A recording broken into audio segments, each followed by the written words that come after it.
Kindly subscribe the channel and hit the bell icon to get regular updates. Thank you. Student, today I am going to start lesson 2 of English language class 6B Hindi medium and lesson name parts of sentence. पहले हम जानते हैं what is sentence. A group of two or more words that makes a complete sense. दो या दो से ज्यादा words का ग्रुप जो एक कंप्लीट सेंस देता है उसे क्या बोलते हैं sentence. And there are two types of sentence. First is subject and second is predicate. First is subject. What is subject? वाक्य में जो कार्य करने वाला होता है अथवा जिसके विषय में कुछ कहा जाता है उसे सब्जेक्ट कहते हैं. जैसे अनिल इज माई फ्रेंड. तो माई फ्रेंड कौन है? अनिल. अनिल के बारे में इंफॉर्मेशन दी गई है, that is Anil is the subject. The bigger was blind. Blind कौन है? बिगर. तो बिगर क्या है? सब्जेक्ट. सिमिलरली राम और ही भी सब्जेक्ट हैं. नेक्स्ट हम आते हैं पार्ट्स ऑफ सब्जेक्ट. अब सब्जेक्ट के भी कुछ पार्ट के बारे में बताया जा रहा है. तो सब्जेक्ट के जो पार्ट होते हैं उसमें दो चीजें आती हैं. First is head word and second is qualifier. Head word जो है वो मेन वर्ड होता है. जैसे this good boy is my friend. तो यहाँ पर सब्जेक्ट तो पूरा है कंप्लीट, दिस गुड बॉय, लेकिन बॉय क्या है? मेन वर्ड है, तो बॉय को हम हेड वर्ड बोलेंगे. इसके बाद क्वालिफायर में तीन चीजें आती हैं. Determiner, adjective and adjective phrase. इसके बाद जैसे कि ये लिखा हुआ दिस गुड बॉय, तो ये पूरा एडजेक्टिव फ्रेज है. एंड डिटरमिनर किसे बोलते हैं? क्वालिफायर का पहला सब डिटरमिनर होता है. जैसे दिस गुड बॉय, या यहाँ पर देखते हैं दैट गर्ल. तो यहाँ पर गर्ल क्या है? हेड वर्ड है, और गर्ल के जस्ट पहले लिखा हुआ है वो डिटरमिनर है. जैसे दैट, दिस, ये सारी चीजें क्या है? डिटरमिनर है. एडजेक्टिव जैसे कि हम बीच बीच में यूज करते हैं, जैसे this small boy, this beautiful girl. तो ब्यूटीफुल, स्मॉल, लिटिल, ये सारी चीजें क्या होती हैं? एडजेक्टिव होती हैं. तो means determiner and main word या हेड वर्ड के बीच में जो वर्ड यूज होता है उसे एडजेक्टिव बोलते हैं. जैसे यहाँ पर गुड, गुड क्या है? उसकी क्वालिटी बता रहा है, मीन्स वो एडजेक्टिव है. अब ये एडजेक्टिव फ्रेज, तो ये पूरा फ्रेज क्या हो जाएगा? एडजेक्टिव फ्रेज हो जाएगा. नेक्स्ट हम लोग आते हैं पार्ट्स ऑफ प्रेडिकेट की तरफ. प्रेडिकेट क्या होता है? अब इसके बाद एक चीज और बताते हैं. सब्जेक्ट को छोड़ के जो बाकी का पार्ट बचता है वो हमारा क्या होता है? प्रेडिकेट होता है. इसके बाद पार्ट्स ऑफ प्रेडिकेट. प्रेडिकेट में क्या क्या होता है? अब हमारा सेंटेंस में सब्जेक्ट हो चुका है. जो हमारा सेंटेंस है वो मेन तीन चीजों से मिलकर बनता है. एक है subject and verb and third one is object. ये तीन चीजों से हमारा पूरा सेंटेंस कंप्लीट होता है. तो सब्जेक्ट के बारे में मैं बता चुकी हूँ. वर्ब और ऑब्जेक्ट मिलकर क्या बनाते हैं? प्रेडिकेट बनाते हैं. तो अब हम बताते हैं वर्ब के बारे में. वर्ब ये प्रेडिकेट का मुख्य भाग है. वर्ब सभी जानते हैं जिससे हमें किसी कार्य का होना है पता चलता है. ऑब्जेक्ट, वर्ब के बाद ऑब्जेक्ट का यूज होता है. ये प्रेडिकेट में ट्रांजिटिव वर्ब हो तो उसके बाद ऑब्जेक्ट आता है. ऑब्जेक्ट डायरेक्ट तथा इनडायरेक्ट दोनों प्रकार के होते हैं. प्रेडिकेट भी कई शब्दों से बना होता है, इसे कई भागों में बांटा जा सकता है. नेक्स्ट आगे हम लोग आते हैं, कुछ एग्जाम्पल्स देखते हैं. जैसे अनिल इज माई ब्रदर. तो अनिल क्या है? सब्जेक्ट. इज क्या है? वर्ब. एंड माई ब्रदर क्या हो जाएगा? हमारा ऑब्जेक्ट में जा सकता है, मीन्स ये तो कॉम्प्लीमेंट है. सोना प्लेज बैडमिंटन. तो सोना क्या है? सब्जेक्ट. प्लेज क्या है? वर्ब. एंड बैडमिंटन क्या है? ऑब्जेक्ट. इसी तरीके से ये चैप्टर कंप्लीट होता है. और इसकी जो बुक एक्सरसाइज है इसकी मैं इमेज फॉर्म में ऐप में अपलोड करूंगी और ये वर्क पूरा बुक में कंप्लीट करना है. Thank you.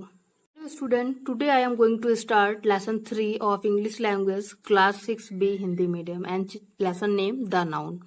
नाउन आप सभी जानते हैं. What is noun? तो noun is the name of any person, place और थिंग. लाइक अनिल किसी का नेम हो गया, दिल्ली किसी प्लेस का नेम हो गया, चेयर या किसी थिंग का नेम हो गया, सीता अगेन किसी name.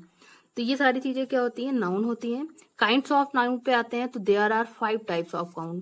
First is proper noun, common noun, collective noun, material, abstract noun. तो 5 टाइप्स होते हैं. तो फर्स्ट टाइप की तरफ आते हैं हम लोग, proper noun. The name of some particular person. किसी पर्टिकुलर पर्सन, प्लेस और थिंग के नेम को हम क्या बोलते हैं? Proper noun. जैसे कि दीपक किसी का पर्टिकुलर नेम है, मुंबई किसी प्लेस का पर्टिकुलर नेम है, Red Fort, Himalaya, Ramayana, America etcetera. Next आते हैं हम लोग common noun. A common noun is the name by which some person और thing of the same kind is referred, जैसे कि कॉमन हम किसी चीज को बुलाते हैं मैन, तो अब मैन में केवल एक ही मैन तो आता नहीं, इसमें तो सभी आ जाएंगे। हॉर्स, तो हम सभी के लिए हॉर्स यूज करते हैं। विलेज, बहुत सारे विलेज हैं तो एक कॉमन नेम हम विलेज यूज करते हैं, तो इन सभी को हम क्या बोलते हैं, कॉमन नेम बोलते हैं। कलेक्टिव नाउन, ये तो नेम से ही पता चलता है। Collection, the name of number of collection person और thing is called collective noun. Such as class, class क्या है, ग्रुप ऑफ स्टूडेंट, कोई ग्रुप है। Bunch, army, group of soldiers, flock etcetera. Next हम लोग आते हैं material noun. Material noun is the name of any material which may use for making some other thing, जो ये दूसरी चीजों से बनी होती हैं, जैसे gold, silver, salt, iron etcetera. Next abstract noun. Abstract noun क्या होता है, abstract noun is the name of quality, quality के बारे में बताते हैं। एक्शन और state which can only be felt, उसे केवल हम लोग महसूस कर सकते हैं, अनुभव कर सकते हैं। For example honesty, honesty means ईमानदारी, अब ईमानदारी को किसी को देखते तो है नहीं, उसे हम फील करते हैं। Bravery, strength, pain etcetera. But in modern grammar nouns के जो टाइप्स हैं, only two types, countable and uncountable. Countable means जिसे हम काउंट कर सके, जिसकी गणना कर सके, जैसे pen, goat, table, chair. Uncountable noun, uncountable means जिसे काउंट ना कर सके, जिसकी गणना नहीं की जा सकती, उसे अनकाउंटेबल नाउन कहते हैं। जैसे ऑयल, ऑयल में क्या काउंट करेंगे, sugar, water, honesty, grass etcetera etcetera. तो इस तरीके से ये नाउन कंप्लीट होता है। और नाउन में हम आगे बढ़ते हैं नंबर में। तो नंबर में क्या आता है, there are two types of number, जैसे singular and plural.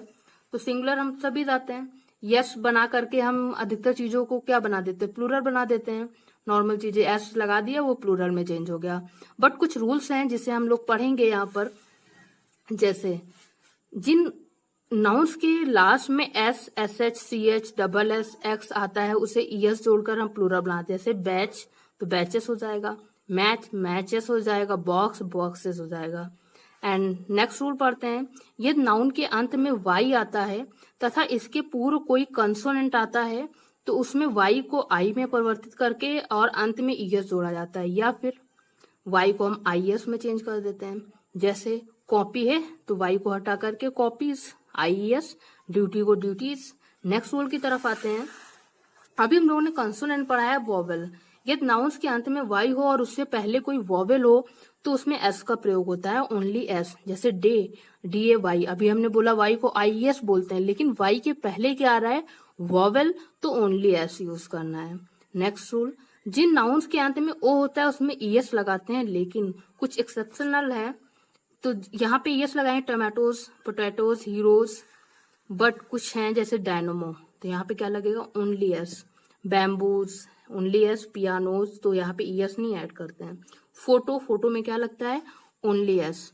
Ratio, ratio में ओनली एस, तो रेशियोस। नेक्स्ट रूल इज, जिन नाउन्स के लास्ट में एफ या एफ ई आता है, तो एफ या एफ ई को हम वीईएस में चेंज कर देते हैं। जैसे हाफ, एफ आया, एफ को हटा करके हमने क्या लगाया, वीईएस। वाइफ, एफ ई आया तो एफ ई को हटा करके हमने क्या लगाया, वीईएस। नेक्स्ट रूल, लेकिन कुछ नाउन्स इसमें भी एक्सेप्शनल केसेस हैं जिसमें ओनली एस का प्रयोग करते हैं। जैसे प्रूफ, तो प्रूफ्स, ओनली एस।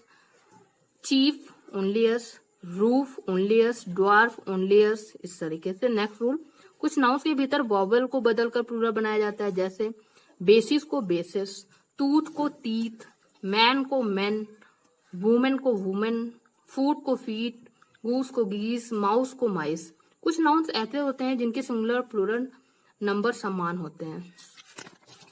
समान होने का मतलब है सेम होते हैं, मतलब उसमें यस या यस लगा के हम प्लूरल नहीं बदलते हैं। नाउन और प्रोनाउन दोनों में वही यूज होता है, जैसे deer, deer. Economics, economics. Mathematics, furniture, furniture में कभी भी एस का यूज नहीं किया जाता है। Politics, news, pair, fish, hair and shape.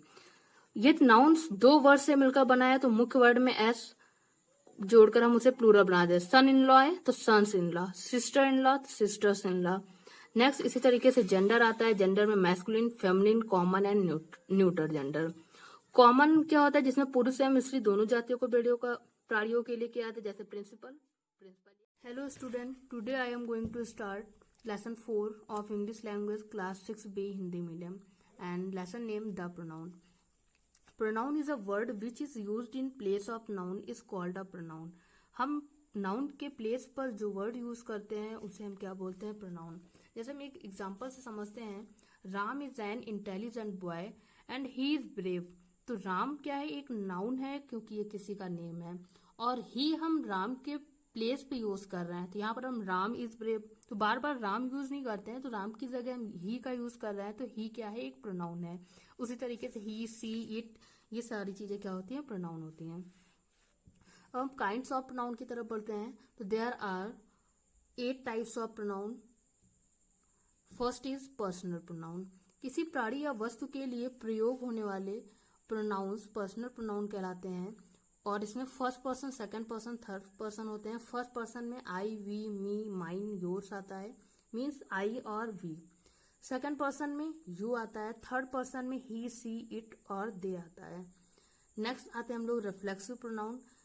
इस प्रोनाउन के अनुसार कार्य का प्रभाव कर्ता पर ही पड़ता है. कर्ता मतलब सब्जेक्ट पर पड़ता है. इसके अंत में सेल्फ या सेल्फ लगा होता है. जैसे आई हिड माई सेल्फ, मैंने अपने आप को छुपाया.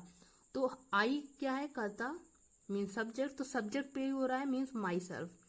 ही अब्यूज्ड हिमसेल्फ, उसने अपने आप को ही गाली दी, तो खुद पर ही बोल रहा है, सब्जेक्ट भी, तो हिमसेल्फ क्या है, रिफ्लेक्सिव प्रोनाउन. नेक्स्ट आते हैं इम्फेटिक प्रोनाउन. इस प्रोनाउन के अंत में भी सेल्फ या सेल्फ लगा होता है, परंतु यह सब्जेक्ट का ही भाग होता है तथा किसी बात पर फोर्स करता है. जैसे she herself did her work, उसने खुद से ही अपना वर्क किया. They themselves repaired their cars, तो देम सेल्फ, हर सेल्फ, ये क्या इम्फेटिक प्रोनाउन है. इम्फेटिक प्रोनाउन में यह उस सब्जेक्ट का ही पार्ट होता है, लेकिन उसमें कुछ फोर्स करता है वर्क के लिए, और रिफ्लेक्सिव प्रोनाउन में डायरेक्ट सब्जेक्ट के लिए यूज होता है. नेक्स्ट आते हैं हम लोग रिलेटिव प्रोनाउन. रिलेटिव प्रोनाउन जो दो सेंटेंस को रिलेट करे, यह प्रोनाउन दो वाक्यों को जोड़ता है. जैसे I met the boy who was a player, who क्या कर रहा है, इन दो सेंटेंस को रिलेट कर रहा है.